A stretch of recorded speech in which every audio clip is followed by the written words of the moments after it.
சிறைச்சாலை அதிகாரி டிலான் அபிவர்தன. இவர் குருநாகல் கொஹேலகேதர பிரதேசத்தைச் சேர்ந்த 41 வயதான 2 பிள்ளைகளின் தந்தை.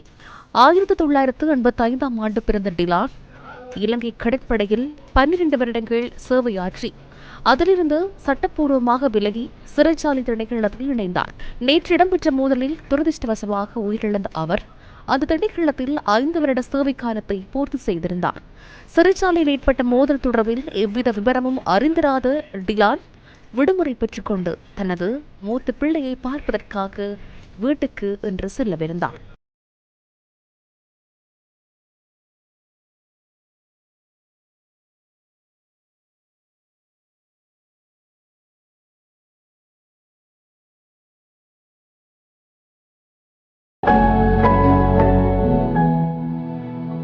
டிலானி போன்றே புலட் சிங்கள தில்மேலு அம்பககாந்த பிரதேசத்தைச் சேர்ந்த தர்ஷன தரங்கு அதுகோரளவும் இந்த துரதிருஷ்டவசமான சம்பவத்தில் உயிரிழந்துள்ளார்.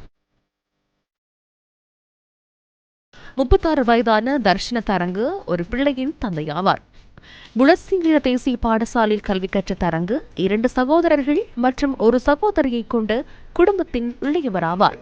சிறு வயது முதலே கிரிக்கெட் விளையாட்டில் திறமைகளை வெளிப்படுத்திய அவர் சுமார் 3 வருடங்களுக்கு முன்பு திருமணம் முடித்ததுடன் உயிரிழக்கும் போது 7 மாத கைக்குழந்தையின் தந்தையாக இருந்தார்.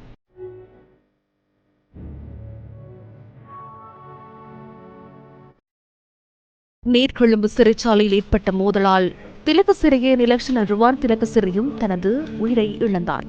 42 வயதான அவர் அனுராதபுரம் ரம்பாவு அம்பகாவேவு பிம்பியாகொல்லேவ பிரதேசத்தைச் சேர்ந்தவராவார். குடும்பத்தில் 2வது பிள்ளையான திலகசிறிக்கு ஒரு சகோதரனும் ஒரு சகோதரியும் இருக்கின்றனர்.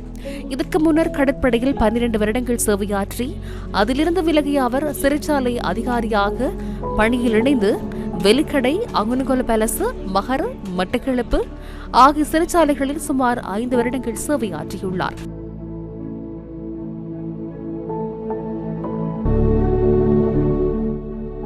ரம்புக்கண்ணி வெலிக்கந்த பிரதேசத்தைச் சேர்ந்த வசந்த புஷ்பகுமாரவும் நேற்று நீர்கொழும்பு சிறைச்சாலையில் ஏற்பட்ட மோதலில் உயிரிழந்துள்ளார்.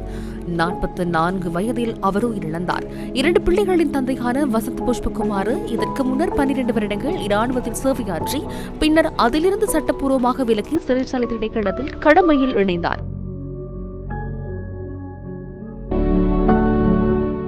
நீர்கொழும்பு முகுருகம்போல பிரதேசத்தைச் சேர்ந்த ரோஷான் சஞ்சீவ் நீர்கொழும்பு சிறைச்சாலை சம்பவத்தில் உயிரிழந்து 7 சிறைச்சாலை அதிகாரிகளே மற்றும் ஒருவராவார். 2 பிள்ளைகளின் தந்தையான சஞ்சீவின் இறுதிக்கிரியைகள் மேரிகம முகுராம்போல மயானத்தில் நடைபெறவுள்ளன. நேற்று நீர்கொழும்பு சிறைச்சாலையில் ஏற்பட்ட சம்பவத்தில் 7 சிறைச்சாலை அதிகாரிகளும் 19 கைதிகளும் உயிரிழந்துள்ளனர்.